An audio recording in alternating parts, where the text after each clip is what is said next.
다 함께 묵도하심으로 5월 넷째 주 1부 예배를 3부 예배를 하나님 앞에 올려드리겠습니다.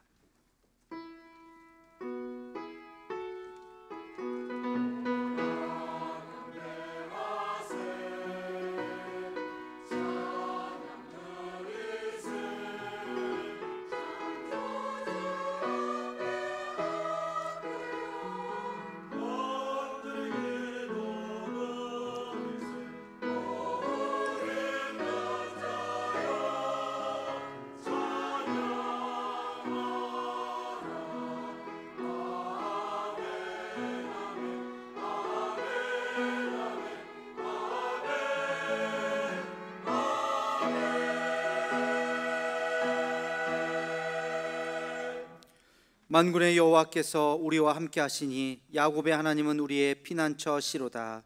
하나님은 영이시니 예배하는 자가 영과 진리로 예배할지니라. 아멘. 거룩하신 하나님, 복된 주의 날 하나님 앞에 나왔습니다.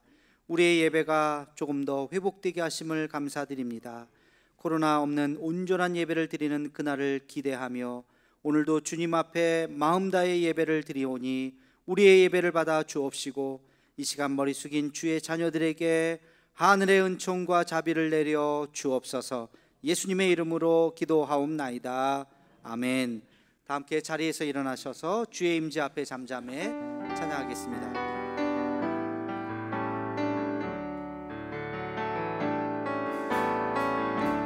주의 임재 앞에 잠잠해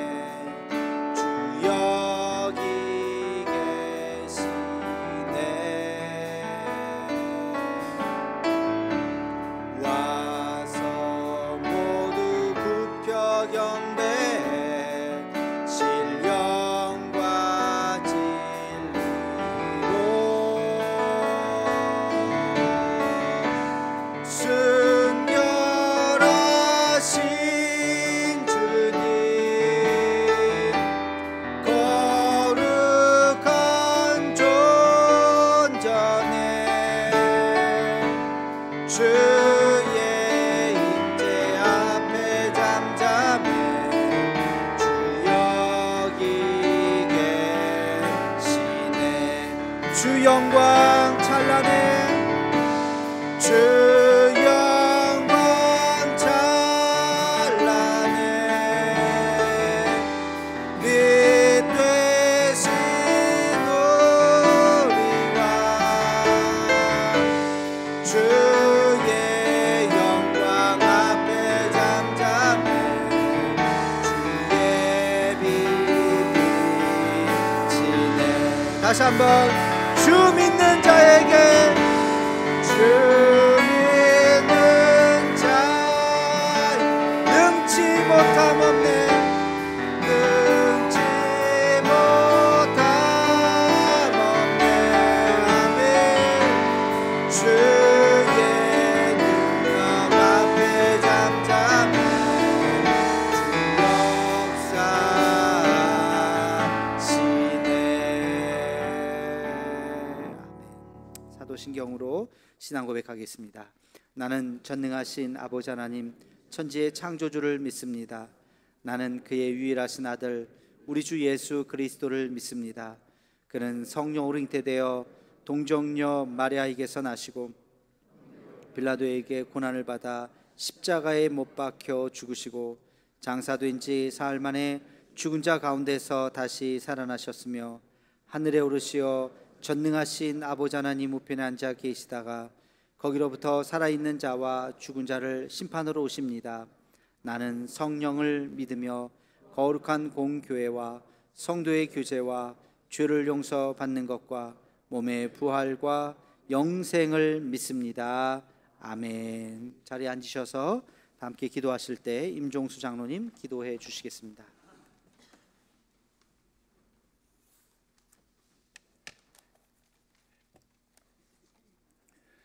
존귀와 영광을 세세 무궁토록 받으시기에 합당하신 하나님 아버지께 찬양과 영광을 올려드립니다.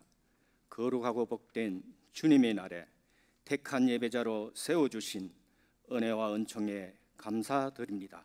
사정상 온라인 영상으로 예배드리는 대도의 가족들에게도 동일한 은혜로 함께 하옵소서. 자비로우신 하나님, 우리가 주님께 속한 자로서 주님의 뜻대로 살지 못했습니다. 육신의 교만과 육신의 자랑과 육신의 욕망으로 채워졌던 어리석음을 주님의 긍휼로 용서하여 주옵소서. 능력 되시는 주님, 코로나로부터 이 민족을 건져 주옵소서. 이 땅 지구촌의 아픔과 고통을 치유하여 주옵소서. 코로나19의 확진자들과 의료진, 의료봉사자들, 의료 관계자들에게 주님의 크신 위로와 평강을 더하여 주시옵소서. 지금도 계획하고 계시는 주님, 제21대 국회 당선자들이 5월 30일부로 회기가 개회됩니다. 두려운 마음으로 하나님을 경외하게 하시고 겸손함으로 자신을 낮추고 국민의 소리에 귀 기울이게 하소서. 정직하고 바른 입법을 할 수 있도록 지혜와 명철을 더하여 주시옵소서. 한국 교회들이 코로나19를 통해서 하나님의 뜻과 경고가 무엇인지 깨닫게 하시고 진정한 회개로 무릎 꿇고 열심으로 기도하게 하옵소서. 예배의 본질과 예배의 영성을 회복시켜 주시옵소서. 주님의 몸된 교회와 예배와 성경의 임재를 경험하는 교회, 말씀의 은혜가 넘치는 교회, 다음 세대와 소통하는 교회, 사랑과 나눔으로 행복한 교회, 지역의 필요로 채워주는 교회, 복음의 세계를 품는 교회로 부흥시켜 주실 것을 믿습니다. 이욱찬 이영림 선교사님 선교 사역을 주님 도와주시고 사역하신 그 땅 위에 주님의 나라가 확장되게 하옵소서. 늘 안전과 건강으로 지켜 인도하여 주시옵소서. 찬양 받으시기를 원하시는 주님, 할렐루야 찬양대와 챔프 오케스트라의 찬양을 기쁘게 받아 주옵소서. 영원토록 신령한 노래로 주님을 찬양하게 하옵소서. 찬양으로, 주방으로, 안내로, 수전으로, 방송으로, 교사로, 촬영으로, 하울 카페로 섬기시는 봉사자들을 주님의 명령에 순종함으로 주님만을 높일 수 있게 하시고 저희들의 순종이 축복의 통로가 되게 하시고 감사가 넘쳐나게 하옵소서. 능력 되시는 주님, 담임 목사님 권세의 말씀을 선포하실 때에 회개의 영을 부어주시고 위로의 영을 부어주시옵소서.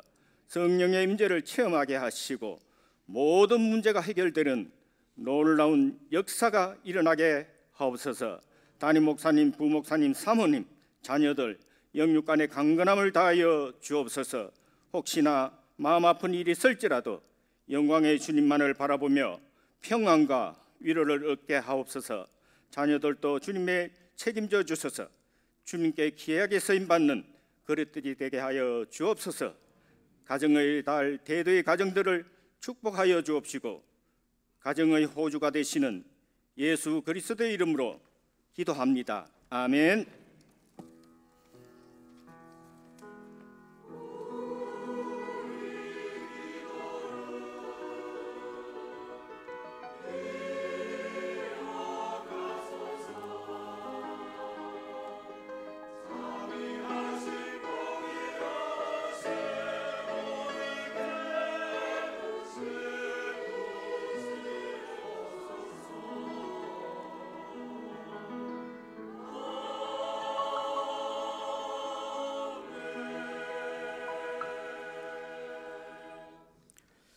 교회 소식 전하도록 하겠습니다. 주보를 참조해 주시면 감사하겠습니다. 여전히 코로나 바이러스가 확산이 되고 있죠. 그나마 이쪽 포항 지역은 지금 확진자가 없습니다. 그래서 좀 다행이긴 하는데요. 이태원발 이 코로나 바이러스가 이제 대구까지 5차 감염까지 진행이 돼서 대구까지 왔다는 뉴스가 전해졌습니다. 그래서 조금 조심은 하긴 해야 되겠는데 그래도 오늘 이렇게 우리가 예배를 조금 더 열었습니다. 이렇게 마스크 쓰시고 불편하더라도 우리 그 체온 재고 그리고 손 소독하시고 하는 것들 조금만 더 좀 참아주시면 감사하겠습니다. 오늘부터 예배 시간이 예전처럼 다시 정상이 됐습니다. 7시 반, 9시 그리고 11시 이렇게 정상이 됐기 때문에 혹시 2부, 1부 오실 분들은 시간을 다시 확인해 주시고 예전 시간대로 오시면 좋겠습니다. 오늘 오후 예배는 2시에 셀 개강 예배, 셀 컨퍼런스로 모이겠습니다. 여러분들 셀별로 자리해 주시고요. 셀이 모임을 혹시 안 갖는 셀도 있으실 텐데 그래도 좀 셀별로 좀 자리하셔서 예배는 짧게 드리고 좀 흩어져서 모임을 갖도록 그렇게 하겠습니다. 다음 주는 선교회의 날입니다. 그래서 각 여전도회 남성교회별로 모이시는데 2시에 잠깐 모이겠습니다. 그래도 잠깐 모여서 우리 다음 주에 또 시상도 해야 돼요. 우리 통독하신 분들 시상도 좀 하고 그렇게 하고 나서 각 남성교회 여전도회별로 시간 가지시면 좋겠습니다. 새벽 예배 그대로 새벽 5시에 모이고 있고요. 화수목금 나흘 동안 우리 사도행전 끝날 때까지 7월 첫째 주까지는 계속 영상 올라간다는 거 기억하시고요. 수요일 날도 실시간으로 중계하고 지금 오늘도 이거 실시간으로 지금 다 영상으로 보고 있습니다. 지금 옆에 혹시 안 나오시는 분들은 아마 집에서 보고 계실 겁니다. 실시간으로 보고 있다는 거 한도 끝도 없이 이렇게 하지는 않을 거고요. 한 6월까지만 실시간으로 하고 7월부터는 지금 닫을까 생각 중에 있습니다. 아무튼 그렇게 알고 계시면 좋겠고요. 영상으로 보시는 분들 그 주보에 보면 헌금 계좌 있습니다. 잘 보시고 우리 그 카카오톡 채널에 보면 주보가 이미 어제 밤에 다 올려져 있습니다. 참고하시면 좋겠습니다. 1일 남성교회 원례가 3부 예배 후에 있고요. 새가족 모임은 지금 새가족 등록하신 분들이 몇 분 없습니다. 그래서 지금 또 모임을 좀 자제하는 그런 분위기에서 7월까지는 일단 6월까지는 쉬고요. 7월도 등록자가 없으면 한 7, 8월도 지금 쉴 생각입니다. 그래서 새가족부 우리 봉사하시는 분들 조금 쉬어주시고 작년 올해 이렇게 등록하신 분들 또 위주로 연락해 주시고 또 챙겨주시면 감사하겠습니다. 유튜브 바이블 이번 주 7주차 여러분들 열심히 지금 보고 계시죠? 계속 잘 보고 계시고 7월 첫째 주에 영상은 다 사라진다는 거 그런 거 기억하시면 좋겠습니다. 중요한 광고 한 가지 드리겠습니다. 항존직 선거를 위한 공동의회가 6월 마지막 주 6월 28일 날 모이도록 그렇게 하겠습니다. 장로 5분, 안수집사 5분, 권사 15분을 뽑는 선거를 하겠습니다. 그래서 우리 이렇게 다 같이 모이는 걸 공동의회라고 하거든요. 그래서 공동의회로 모이고요. 여러분 매번 많이 하셔서 아시겠지만 자격은 예배생활 잘 하시고 기도생활 잘 하시고 봉사생활 잘 하시고 헌금생활도 잘 하시고 교우관계도 원만하신 분, 맨날 싸움하고 그런 분들은 안 되고요. 그런 분들 중에서 신앙생활에 모범을 보이신 분들 중에서 만 70세 미만 되신 분, 올 연말에 임직하는데 임직하자마자 은퇴하시면 또 곤란하니까 그래도 좀 70세 미만이신 분들을 우리가 뽑도록 그렇게 하겠습니다. 우리 내규로 우리 장로님들하고 당회에서 결정된 것은요, 장로 후보는 지금 현재 안수 집사님들, 권사님들이 후보입니다. 그래서 서리 집사님들이 장로가 되지는 못하고 우리 지금 안수 집사님들 누구든지 지금 시무 권사님들 누구든지 그 중에서 장로가 되시는 거고요. 안수 집사님들, 권사님들은 세례 후 만 5년, 등록 후 만 5년 이 두 가지 조건이 모두 다 충족되어야 됩니다. 세례 받으신 지는 10년이 됐는데 우리 교회 오신 지가 4년이 됐다. 그래도 죄송하지만 이번에 후보가 안 되는 거고요. 반대로 우리 교회 오신 지는 10년이 됐는데 세례 받으신 지가 4년밖에 안 됐다. 그래도 이분도 후보가 안 됩니다. 그래서 이 무흠이라고 하는 것을 우리가 세례와 등록으로 정했기 때문에 우리 교회 오신 지 만 5년이 지나시고 세례도 5년 전에 받으신 분들의 이런 분이면 대부분 서리 집사님이시겠죠. 그 중에서 우리가 선출이 되는 겁니다. 일정은요, 우리 투표가 6월 28일 날 있지만 한 주 전에 6월 21일 날 주일 날 오후 예배 후에 지금 현재 항존직 분자들, 우리 안수 집사님들, 권사님들, 장로님들, 은퇴하신 분 포함해서 항존직 은퇴자 포함해서 항존직 분자들이 모여서 예비 투표를 하겠습니다. 2배수를 뽑는, 우리 장로님들은 3배수 공천을 하겠어요. 5명 뽑기로 했기 때문에 15분을 미리 뽑고 안수집사님, 권사님들은 안수집사님은 5분을 뽑기로 했기 때문에 10분을 미리 뽑고, 권사님들은 15분을 뽑기로 했기 때문에 30분을 2배수를 미리 뽑는 선거를, 예비 선거를 우리 현재 우리 항존직들이 뽑도록 그렇게 하겠습니다. 그래서 6월 28일 날 본투표 1차 투표를 하도록 하겠는데요. 올해 달라지는 것은 예전에는 3부 예배 끝나고 그 자리에 앉아서 투표용지 나눠주고 찍으세요 그렇게 했는데, 1부, 2부 오신 분들이 투표를 못하는 그런 좀 불합리함이 좀 있었습니다. 물론 오실 수도 있지만 대부분 안 오시더라고요. 그래서 이번에는 우리 국회의원 선거하듯이 부스를 다 설치를 하도록 하겠습니다. 바깥에 부스를 설치를 해서 1부 예배 오신 분들이 예배 후에, 2부 예배 오신 분들이 예배 전후에, 3부 예배 오신 분들도 예배 전후에 그 교인 명부에서 본인 이름 확인하시고 투표용지 받으셔서 부스에 들어가서 투표하시고 함에다 놓고 그런 식으로 해서 1차 투표를 하도록 하겠습니다. 1차 투표 후에 이제 2차 투표는 빨리 이제 개표를 빨리 그날 당일날 끝내 가지고요. 2차 투표는 끝나고 나서 2부 오후 예배 전에 이제 보통 한 2시 반 정도 했을 때 이제 2차 투표를 하도록 하겠습니다. 그래서 2차 투표까지만 하기로 그렇게 했습니다. 당선 기준은 우리 장로님들은 유효표의 3분의 2 이상, 그리고 안수집사 권사님들은 유효표의 2분의 1 이상 득표하신 분이 선정이 되는 것입니다. 선거관리위원회 우리 김가빈 장로님 위원장으로, 장시 장로님 서기고, 나머지 장로, 시무장로님들이 전부 위원이고요. 우리 전임 교육자들이 위원입니다. 개표위원으로 하도록 하고요. 한 가지 더 주의사항이면서 뭐 다 높아심에서 다 아시는 거겠지만 말씀을 드리면, 교회 선거는 오직 기도로만 준비하는 겁니다. 절대 어떤 특정인에 대해서 이 사람 뽑아야 돼, 이 사람 꼭 뽑아줘라고 말하셔도 안 되고, 뭐 당사자들이야 뭐 부끄러워서 그런 말 하시겠어요? 그러나 주변에 있는 분들 절대 그렇게 하시지 마시고, 특별히 이런 얘기가 어디서 흘러 들어오나 가만히 보면 우리 장로님들, 안수집사님들, 권사님들, 항존직분자들이 뭐 교회에 대한 사랑이 있어서 그럴 수도 있겠지만, 그분들이 더 막 얘기를 이분이 꼭 돼야 돼.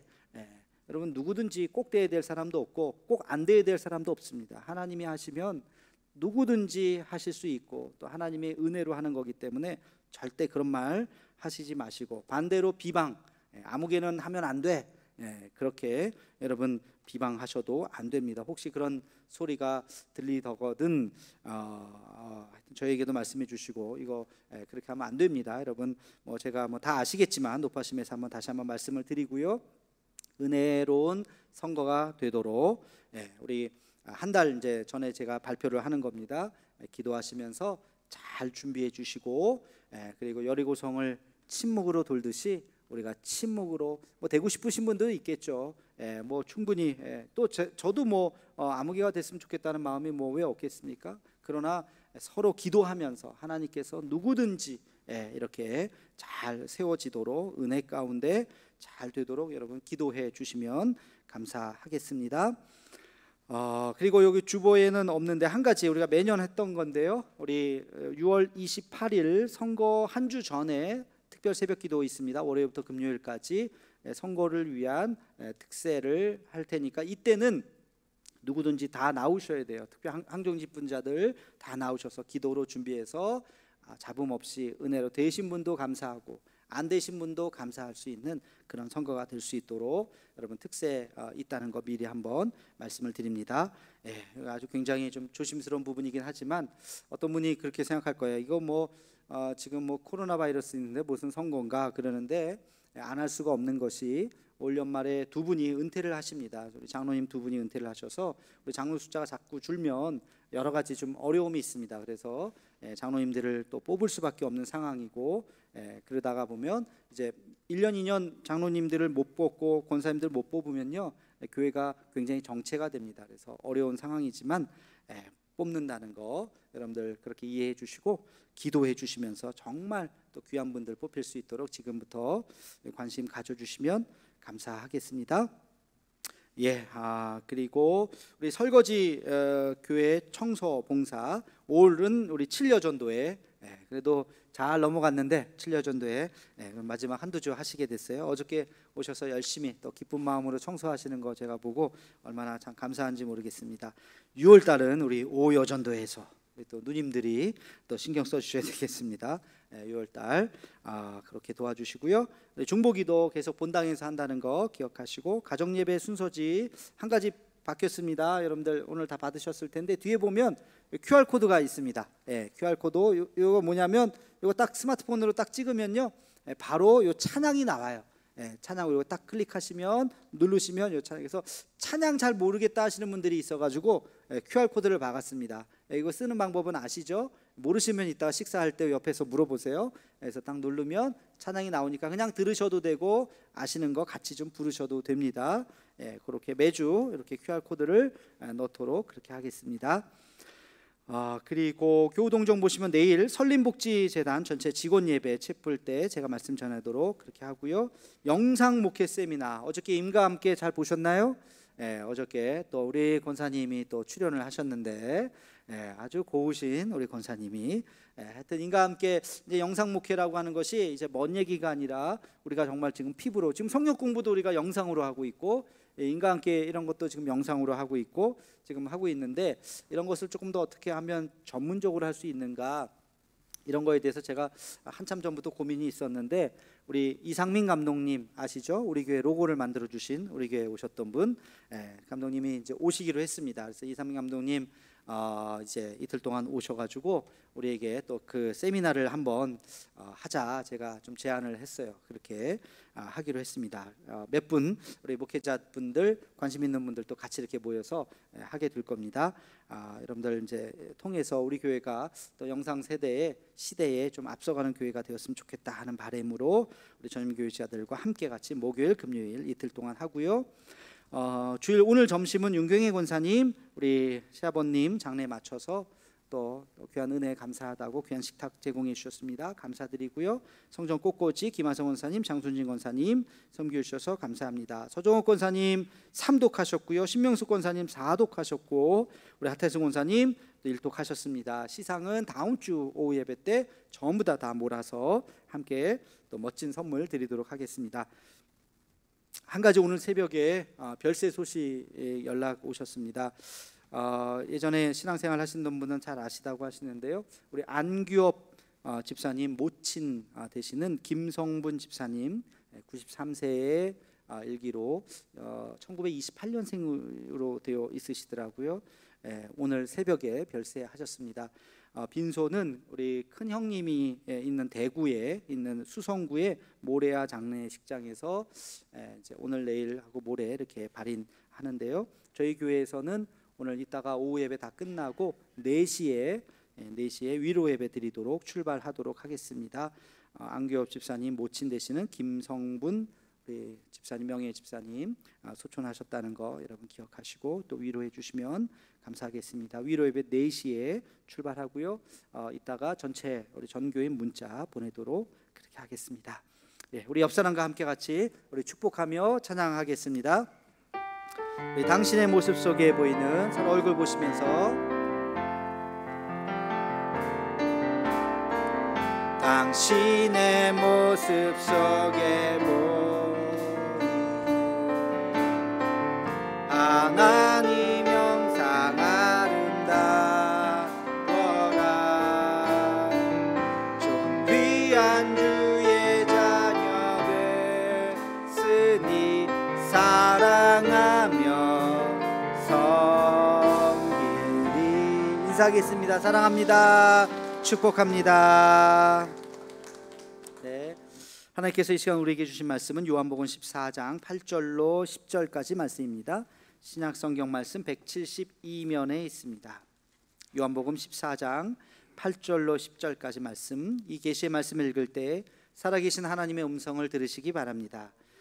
빌립이 이르되 주여 아버지를 우리에게 보여 주옵소서. 그리하면 족하겠나이다. 예수께서 이르시되 빌립아 내가 이렇게 오래 너희와 함께 있으되 내가 나를 알지 못하느냐? 나를 본 자는 아버지를 보았거늘 어찌하여 아버지를 보이라 하느냐? 내가 아버지 안에 거하고 아버지는 내 안에 계신 것을 내가 믿지 아니하느냐? 내가 너희에게 이르는 말은 스스로 하는 것이 아니라 아버지께서 내 안에 계셔서 그의 일을 하시는 것이라. 아멘. 할렐루야. 찬양대에 찬양 있겠습니다.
예, 귀한 찬양 감사합니다. 할렐루야. 한 주간도 평안하셨죠? 예, 아까 광고 때 제가 다 말씀드려서 뭐 특별하게 드릴 말씀은 없습니다. 오늘 예배를 통해서 살아계신 하나님의 음성을 들으시기를 주의 이름으로 축원합니다. 우리 잠시 기도하겠습니다. 거룩하신 아버지 하나님, 오늘도 주의 전에 나왔습니다. 하늘의 음성을 들려주시고 우리의 컬컬한 마음, 우리의 답답한 마음, 우리의 상한 마음, 하나님 오늘 예배를 통해서 말씀을 통해서 우리를 회복시켜 주시옵소서. 예수님의 이름으로 기도하옵나이다. 아멘. 우리 사도신경에 대한 우리 신앙 고백을 우리 함께 같이 보고 있습니다. 지난 시간은 하나님에 대한 고백, 세 가지 고백이 그 한 문장 안에 담겨 있다고 말씀을 드렸어요. 첫 번째는 어떤 하나님이에요? 전능하신 하나님. 두 번째는 어떤 하나님이에요? 창조주 하나님. 세 번째는 어떤 하나님이에요? 우리의 아버지가 되시는 하나님. 이 하나에 각각의 그 의미가 있다는 말씀을 드렸죠. 모든 것이 잘 변해가고 있는 이 시점, 변화의 중심에 서 있는 바로 이때에, 그럼에도 불구하고 우리의 신앙 고백만큼은 변할 수 없고 변해서도 안 된다는 그런 말씀, 하나님에 대한 이 고백이 우리에게 있어야 할 줄로 믿습니다. 자, 오늘은 이제 예수님에 대한 신앙 고백입니다. 지난 시간에 말씀드렸듯이 이 사도신경에는 예수님에 대한 신앙 고백이 몇 개의 문장이 되어 있다고 그랬습니까? 6개의 문장이라고 그랬어요. 우리 한번 잠깐 볼까요? 첫 번째는 예수님은 하나님의 독생자 아들이시다. 그렇죠? 예수님의 독생자 아들이시다. 두 번째는 예수님은 동정녀 마리아에게서 태어나셨다. 인간의 몸으로 태어나셨다. 세 번째는 빌라도에게 고난을 받으시고 십자가에 못 박혀 죽으시고 장사되셨다. 이 얘기는 완전히 죽으셨다는 거죠, 인간으로. 네 번째는 죽고 끝난 것이 아니라 어떻게 하셨다고요? 부활하셨다. 그리고 다섯 번째는 하늘에 오르셨다. 승천하시고 하나님 보좌 우편에 지금 앉아 계신다. 이게 다섯 번째고요. 여섯 번째는 그다음 뭐가 남았어요? 다시 오실 것이다. 심판하러 이 땅에 다시 오실 것이다. 재림에 대한 고백. 이 6가지가 예수님에 대한 신앙 고백입니다. 굉장히 복잡한 것 같은데 이것을 한번 조금 더 우리가 2가지 관점으로 한번 새롭게 볼 수가 있어요. 예수님에 대한 뭐와 뭘까? 이것은 예수님은 온전한 하나님이시며 예수님은 온전한 인간이시다. 예수님의 신성과 인성을 고백한 문장인 것입니다. 하나님의 독생자 아들이시다라고 하는 것은 신성인 것이요, 인간의 몸을 입고 이 땅에 태어나셨다고 하는 것은 인성이죠. 그리고 본디오 빌라도에게 고난을 당하시고 진짜 죽으셨다라고 하는 것도 인성입니다. 그런데 부활하셔서 승천하셔서 다시 이 땅에 오실 것이다 라고 하는 것은 신성에 대한 고백인 것입니다. 그래서 예수님의 신성과 인성이 함께 같이 나와 있는 것이 사도신경의 고백인 것이죠. 여러분, 이 사도신경의 역사에 대해서 제가 첫 시간에 말씀을 드렸어요. 사도신경이 언제 만들어졌다고 그랬습니까? AD 150년경쯤에 만들어졌어요. 사실은 근데 그때는요 삼위일체라는 말도 없었고 삼위일체 교리도 또 신성과 인성에 대한 논쟁도 없기 이전입니다. 그러니까 그 논쟁은 기독교 공인된 이후에 한참 후에 200년, 300년이 지나서 조금 더 깊게 생각해 보니까 이런 문제가 있겠다 해서 이제 여러 가지 논쟁을 통해서 지금 우리가 생각하고 있는 이 교리가 완성이 된 거죠. 그러니까 이 사도신경이 만들어졌을 때까지만 하더라도 뭉뚱그려서 이야기를 한 거예요. 자, 이것이 종교개혁 시대에 오면서 예수님에 대한 신성의 고백이 이렇게 달라졌습니다. 한번 좀 보실까요? 네덜란드 개혁장로교, 벨기에가 네덜란드가 그 당시에 종교개혁 시대 같은 나라였기 때문에 벨기에 개혁장로교의 신앙 고백서라고 알려져 있는 우리가 믿는 장로교의 아주 중요한 효시예요. 여기에 보면 예수님에 대해서 이렇게 고백하고 있습니다. 우리 함께 같이 읽어보겠습니다. 시작.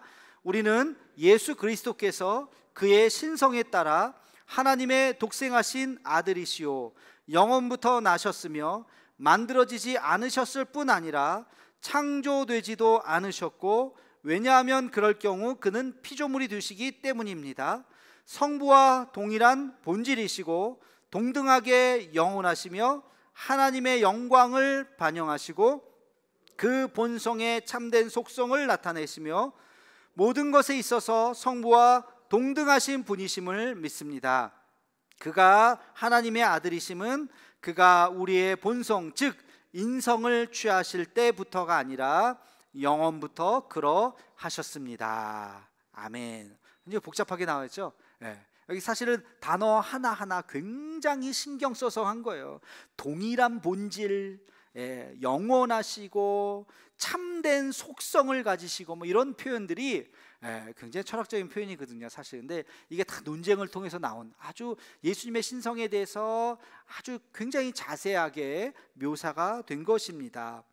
쉽게 얘기하면 예수님은 완전한 100% 완전한 하나님이시다. 동시에 예수님은 100% 완전한 인간이시다라는 거예요. 제가 기독교의 역사 유튜브 강의 지금 보셨는지 모르고 거기 2강인가요? 3강째 보면 이 이야기 나오죠. 논쟁에 대한 이야기가 나옵니다. 여러분 그걸 참고해서 한번 들어보시면 좋을 것 같아요. 오늘 말씀드리려고 하는 것은 예수님의 신성을 왜 그렇게 강조를 했을까? 예수님이 왜 100% 하나님이 아니고서는 안 되는가? 오늘 그 얘기를 말씀을 드리고 다음 시간에는 예수님의 인성의 의미가 무엇인지, 왜 예수님이 100% 인간의 몸을 입고 오셔야 했는가에 대해서 말씀을 나누고자 합니다. 오늘 이 예수님의 신성의 의미를 깨닫고 우리의 신앙생활을 다시 한번 새롭게 다지는 시간이 되기를 주의 이름으로 축원합니다. 자, 예수님의 온전한 하나님이시다, 100% 온전한 하나님이시다라고 하는 이 신성의 의미가 무엇이냐? 두 가지의 의미가 있습니다. 첫 번째는요, 예수님만이, 오직 예수님만이, 하나님이신 오직 예수님만이 인간의 모든 죄를 단번에 사해 주실 수 있으셨기 때문에 그렇죠. 예수님이 죄가 있으시다면 우리의 죄를, 우리의 허물을 다 사해 주실 수가 없는 것입니다.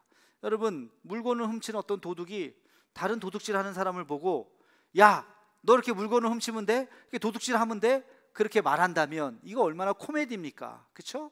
그 말을 듣는 사람이 뭐라 그러겠어요? 니나 잘하세요, 니나. 그런 말 하지 않겠어요? 그렇게 말할 수 있는 것은 깨끗한 사람, 물건을 훔치지 않은 사람이 도둑질은 나쁜 것이에요, 그렇게 하면 안 돼요 라고 말할 수 있는 것이죠. 여러분, 죄가 있는 인간이 어떤 인간을 용서할 수 있을까요? 용서할 수가 없습니다. 구약에 보면 하나님 앞에 가지고 나오는 제물이 있죠. 제물의 조건이 있었습니다. 소를 가지고 오던, 염소를 가지고 오던, 양을 가지고 오던, 뭘 가지고 오던, 비둘기를 가지고 오던, 하여튼 짐승을 가지고 오면 돼요. 그런데 그 종류가 중요한 것이 아니라 그 짐승의 상태가 중요한 거예요. 어떤 걸 가져와야 됩니까? 흠 없는 거. 흠이 있으면 안 돼요. 상처가 있고 절룩거리거나 흠이 있으면 온전한 예물이 아닌 것이에요. 완전히 깨끗한 거, 흠이 없는 거. 그래서 보통 1년 된, 아주 오래 살다 보면 흠이 좀 묻으니까 1년 된 그 송아지나든지 1년 된 것을 가지고 온 것을 가장 귀한 예물로 드리는 거죠. 흠이 없다고 하는 것은 바로 거룩성을 의미하는 것입니다. 예수님께서 흠이 없으셨기 때문에, 왜? 온전한 하나님이셨기 때문에 인간의 모든 죄를 예수님께서 대속하실 수가 있는 것입니다. 인간 중에 가장 뛰어난 인간이라고 할지라도 그는 인간의 모든 죄를 사해 줄 수가 없어요. 오직 하나님만이, 그 하나님이 인간이 되셔서 이 땅에 내려오셔야만, 그분이 십자가에 달려 죽으셔야만 우리의 모든 죄가 다 사해질 수가 있는 것이죠. 인간이 되신 그 하나님의 이름이 누구예요? 누구예요? 예수님이에요. 예수님. 오직 예수님만이 그래서 우리 인간의 모든 죄를 짊어지시고 십자가에 달려 죽으신 것입니다. 여러분, 히브리서 7장 27절에 보면 이런 말씀이 있습니다. 우리 함께 같이 읽어보겠습니다. 시작. 그는 저 대제사장들이 먼저 자기 죄를 위하고 다음에 백성의 죄를 위하여 날마다 제사 드리는 것과 같이 할 필요가 없으니 이는 그가 단번에 자기를 드려 이루셨음이라. 아멘.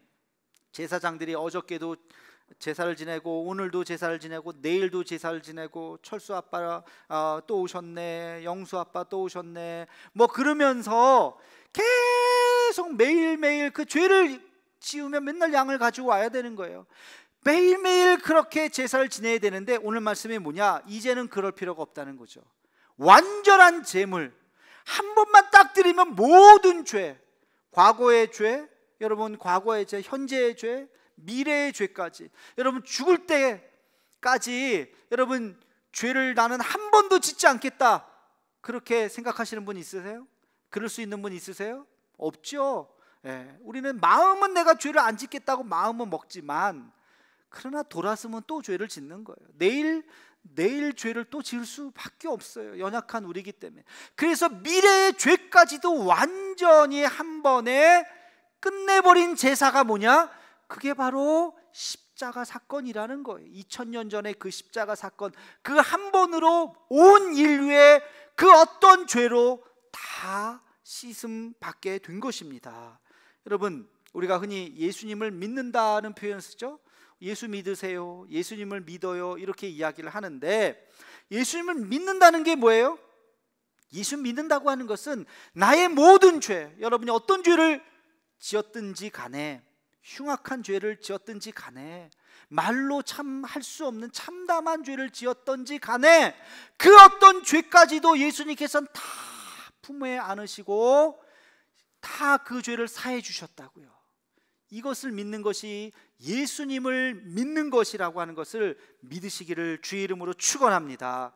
여러분, 우리가 예수님 믿는다는 것은 예수님 안에서 내 죄가 다 사해졌다는 거예요. 그래서 우리가 예수님을 뭐라고 불러요? 우리의 구원자라고 부르는 거예요. 우리 따라해 볼까요? 예수님은 우리의 구원자가 되십니다. 예수님이 우리의 구원자가 되실 수 있는 것은 그분이 하나님이시기 때문에, 온전한 하나님이시기 때문에, 그래서 그분의 신성이 의미가 있는 것이죠. 여러분, 예수님을 온전히 믿으시기 바랍니다. 우리가 예수님을 온전히 믿는다고 하는 것은 예수님께서 우리를 구원해 주셨다는 거예요. 우리의 죄가 예수님 안에서 다 사라졌다는 거예요. 과거의 죄, 현재의 죄, 미래의 죄까지 다 사라진 거예요. 그게 우리가 예수님을 믿는다는 거예요. 죄뿐만이 아닙니다. 여러분의 고통, 아픔, 슬픔, 억울함, 낙심함, 이 모든 감정까지도 주님께서 다 품에 안아 주신 것입니다. 여러분, 이사야서 53장 5절 말씀, 우리 잘 아는 말씀이죠. 우리 함께 같이 읽겠습니다. 시작. 그가 찔림은 우리의 허물 때문이요, 그가 상함은 우리의 죄악 때문이라. 그가 징계를 받음으로 우리는 평화를 누리고 그가 채찍에 맞음으로 우리는 나음을 받았도다. 아멘. 예수님이 십자가에 달려 돌아가신 것, 우리의 죄 때문이고, 그리고 거기에 더해서 그가 징계를 받았기 때문에 우리가 무엇을? 평화를 누렸다. 우리가 평화를 누리는 거예요. 그가 채찍에 맞음으로 우리가 육체의 나음을 입은 거죠. 우리의 모든 삶, 우리의 모든 고통까지도 주님이 십자가 앞에서 우리를 다 품어 주시는 것입니다. 주님 앞에 나오면 어떤 은혜가 있을까요? 주님 앞에 나오면 그래서 우리의 회복의 은혜가 있는 거예요. 상한 마음 가지고 주 앞에 나왔을 때 하나님께서 우리의 마음을 풀어주시는 은혜가 있는 줄로 믿으시기 바랍니다.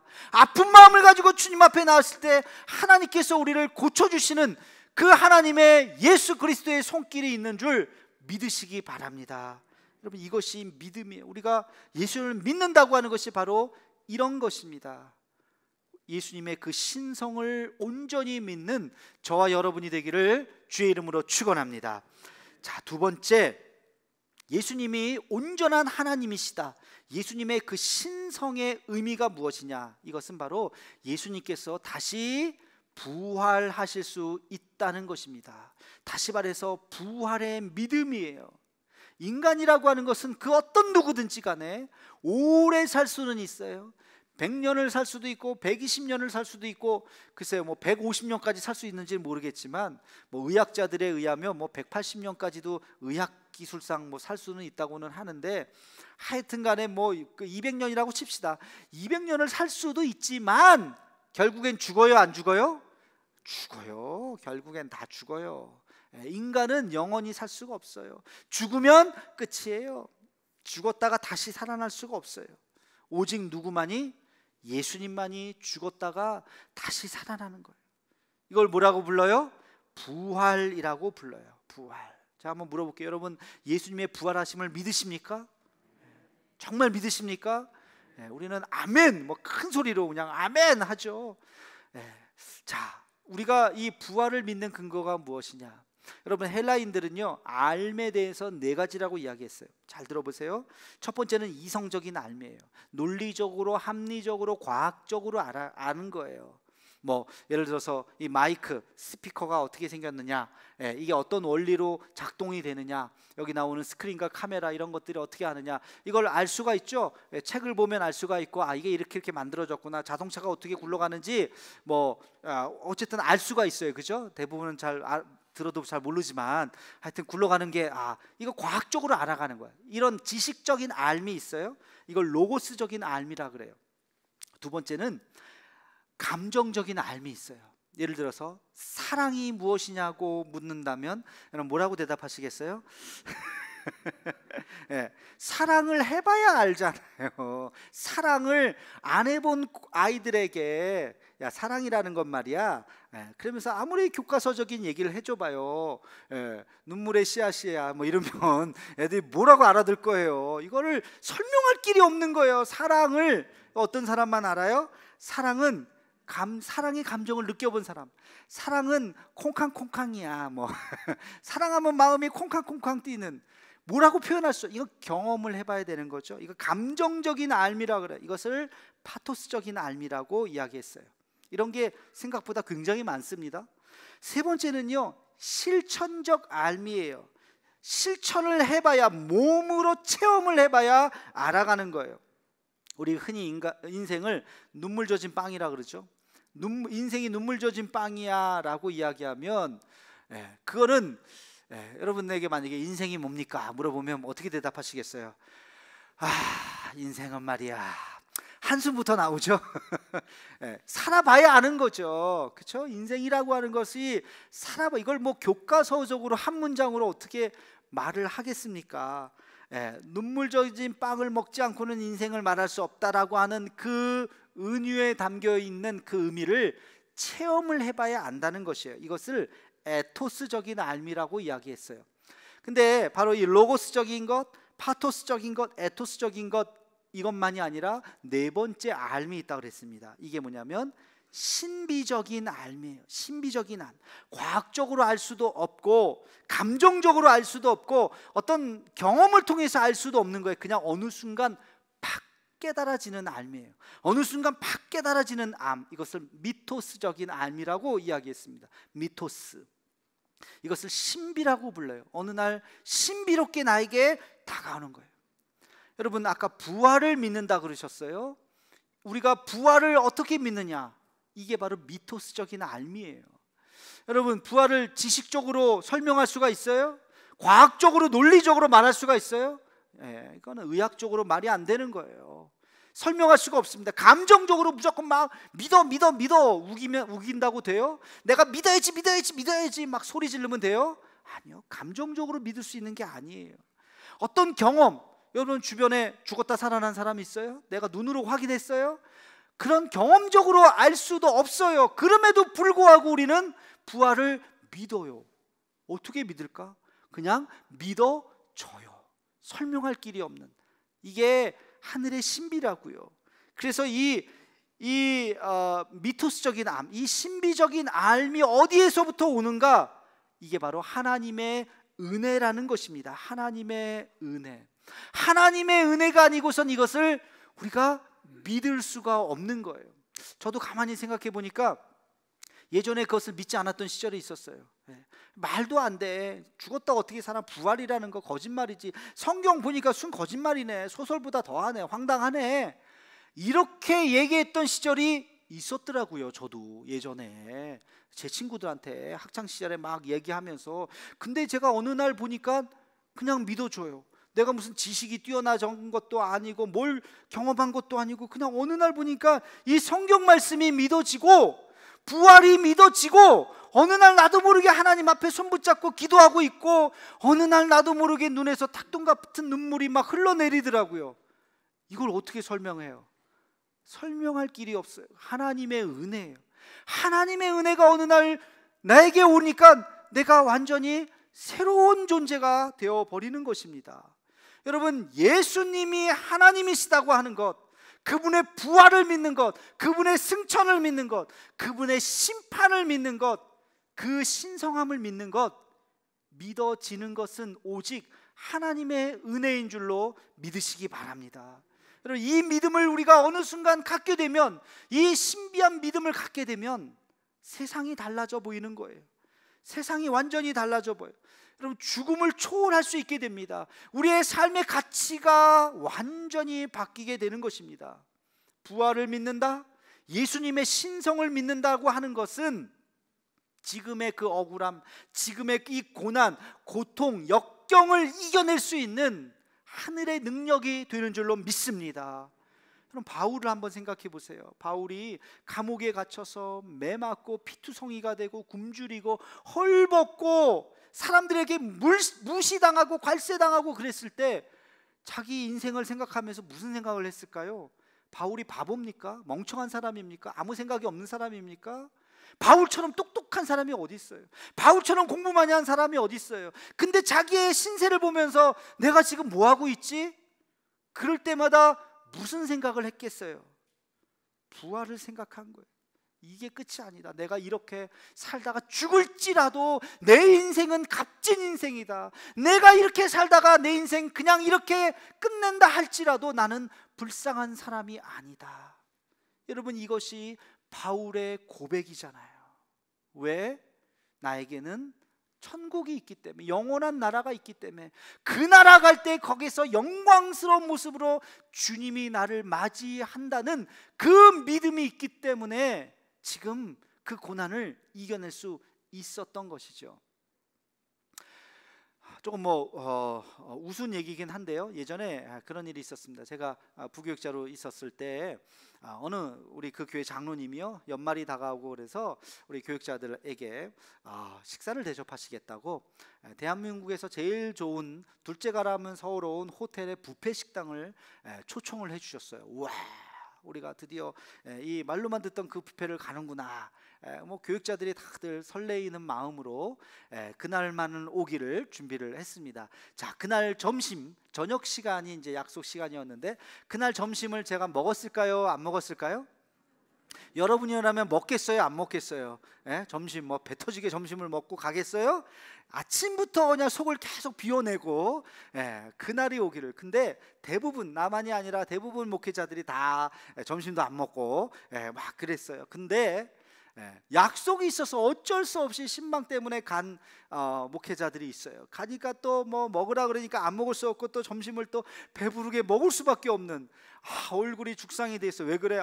점심을 많이 먹었네. 막 그러면서 아직도 배가 안 꺼졌네. 시간은 다가오니까 다 같이 갔어요. 우리는 막 몇 접시씩 이것도 맛있다, 야 이것도 맛있다 그러면서 막 먹었는데 그 친구는 한 2번 왔다 갔다 하더니만 먹지도 못하고 얼마나 그 꼴이 우습고 그러든지 우리가 막 놀리면서 그랬던 기억이 납니다. 근데 그냥 지나가는 웃긴 얘기일 수 있겠는데요, 여러분, 이거를 그냥 우리의 삶에 한번 적용을 해보면 굉장히 놀라운 깨달음이 있습니다. 여러분, 우리가 천국을 이야기하죠. 천국은 어떤 곳입니까? 이 땅이 좋을까요? 천국이 좋을까요? 이 땅이 더 좋은가요? 천국이 좋지만 조금 더 좋은가요? 비슷비슷한가요? 아니잖아요. 비교할 수가 없잖아요. 이 땅에서 아무리 잘 산들 하늘나라의 삶과 비교할 수 있어요? 비교조차 차원이 다른, 비교조차 할 수 없는 곳이라고 우리가 그렇게 알고 고백하는데, 그러나 이 땅에서 살아가는 우리들의 모습은 더 가지려고 한다는 것이죠. 더 모으려고 한다는 것이죠. 더 누리려고 한다는 것이죠.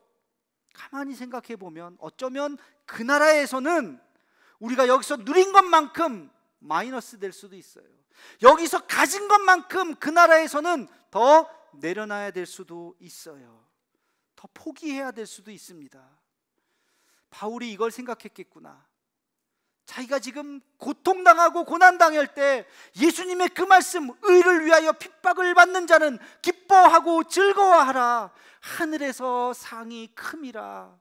그 말씀을 믿으면서 바울이 로마서에 이렇게 기록했습니다. 8장 18절 말씀 우리 함께 같이 읽겠습니다. 시작. 생각하건대 현재의 고난은 장차 우리에게 나타날 영광과 비교할 수 없도다. 아멘. 지금의 이 고난, 내가 이렇게 고통당하고 아프지만 장차 나타날 그 하나님의 그 영광과 나는 이 삶은 비교할 수 없구나. 여러분, 스테반의 죽음이 불쌍한 자의 죽음입니까? 사도 바울의 죽음이 그냥 불쌍한 한 사람의 죽음입니까? 그렇게 생각하지 않잖아요. 영광의 죽음이라고 우리가 생각하잖아요. 여기서 누리지 못한 것만큼 하늘나라에 멸관이 있는 줄 믿으시기 바랍니다. 여기서 고난당한 만큼 하늘에 놀라운 영광이 있게 될 줄로 믿습니다. 그래서 우리는 오래 사는 것이 중요하지 않다고요. 잘 사는 것이, 많이 소유한 것이 중요하지 않다고요. 뭐가 중요할까요? 어떤 인생을 살아가고 있느냐, 정말 여기서 얼마나 예수님의 제자답게 살아가고 있느냐. 여러분, 부활을 믿는다고 하는 것은 지금의 고난과 역경을 넘어설 수 있는 믿음이 있다는 것을 의미합니다. 부활을 믿는다고 하는 것은 우리의 인생을 완전히 새로운 가치관으로 살게 되는 것을 의미합니다. 다시 한번 묻겠습니다. 여러분, 예수님을 믿으십니까? 그분의 신성하심을 믿으십니까? 만약에 그렇다면 예수님께서 우리의 유일한 구원자가 되시고 나의 모든 죄를 대속하시는 주님이심을 고백하고, 그리고 우리의 삶을 영원한 천국으로 인도하실 수 있는 그분인 것을 우리가 믿음으로 고백하고 이 땅에서 주님의 참된 이 신앙을 가지고, 이 고백을 가지고 살아갈 수 있는 우리 모두가 되기를 주의 이름으로 축원합니다. 기도하겠습니다. 거룩하신 하나님, 예수님의 신성함을 우리가 믿습니다. 예수님께서 하나님이시기에 우리의 모든 죄를 사해 주셨고 우리의 온전한 구원자가 되셨고, 예수님께서 온전한 하나님이시기에 부활하셨고 우리에게 영생의 소망을 주셨는 줄로 믿습니다. 하나님, 이 땅이 전부인 것처럼 살아가지 않게 도와주시고 하늘 소망을 가지고 살아가는 우리의 삶이 되게 하여 주옵소서. 예수님의 이름으로 기도하옵나이다. 아멘. 다 함께 찬송가 213장 부르시면서 준비하신 예물을 드리겠습니다.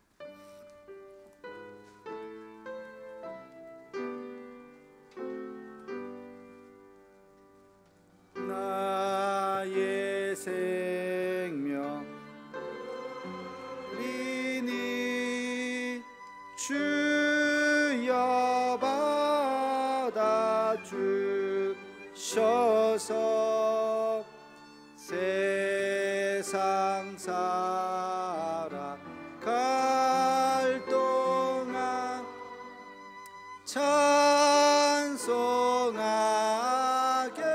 하소서. 손과 발을 들이니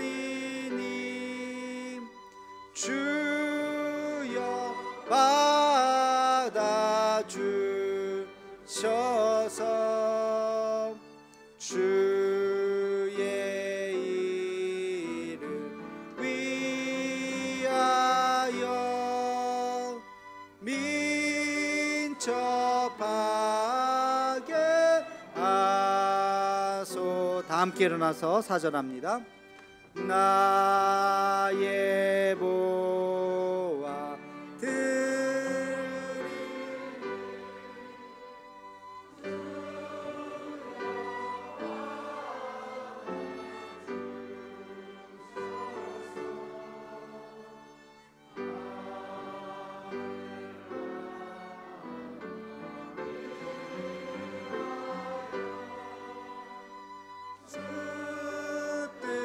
뜻대로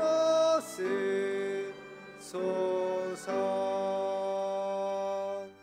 아멘.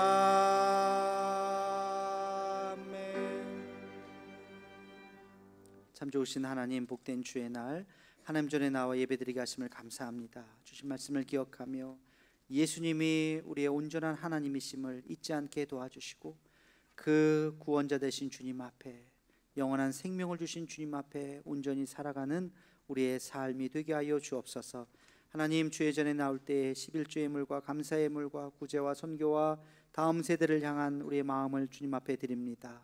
흠양하여 주옵시고 하나님, 받쳐진 손길이 하늘의 축복과 이 땅이 기름진 것으로 가득 채워지는 생명의 역사가 있게 하여 주시옵소서. 하나님, 받쳐진 손길이 궁핍하지 아니하도록 날마다 눈동자와 같이 지켜주시고 풍성한 은혜를 누리며 살아가게 도와주옵소서. 이 예물이 쓰이는 곳마다 주의 영광이 드러나길 소망하옵고 예수님의 이름으로 봉헌 기도 드리옵나이다. 아멘.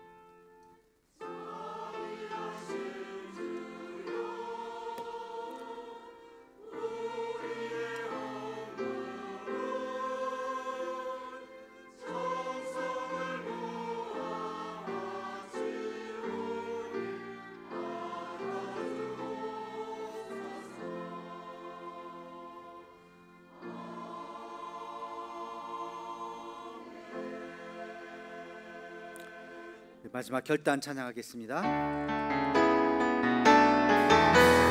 불의 불길 타오르게 하소서.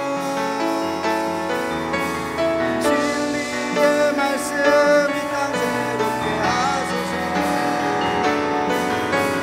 은혜의 강물 흐르게 하소서.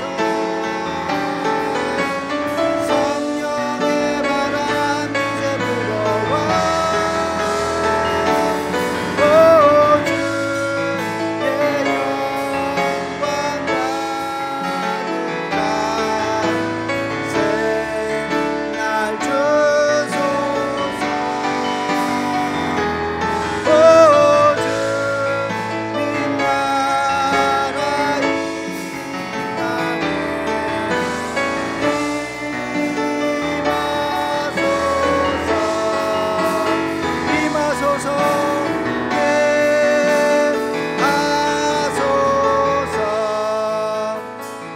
우리 한 목소리로 한 주간 동안 하나님께서 우리와 함께 해주시도록 기도해 주시고 우리 대도의 모든 지체들을 위해서 기도해 주시고 코로나 바이러스가 더 이상 확대되지 않도록 우리 한 목소리로 함께 같이 기도하겠습니다. 아버지 하나님 감사합니다. 우리의 삶의 자리로 터지기 전에 우리 대도의 우리 온 가족들 간절한 마음으로 하나님 앞에 기도하오니 하나님 우리를 붙잡아 주시고 우리의 삶의 자리에서 온전히 주 앞에 영광 돌리며 살아갈 수 있는 우리의 모습이 되게 역사하여 주시옵소서. 하나님, 날마다 주 이름을 지켜 인도하여 주옵소서. 하나님, 하나님의 우리의 참 주인 되심을 아버지 하나님 온전히 나아갈 수 있는 우리들의 모습이 되게 아버지 역사하여 주시옵소서. 우리의 자녀들 지켜주시고 하나님 동행하여 주옵소서.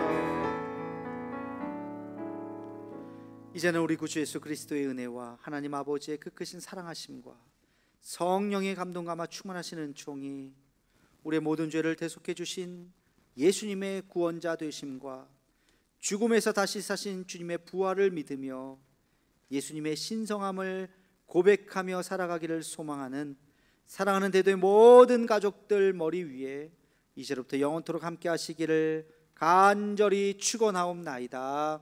아멘.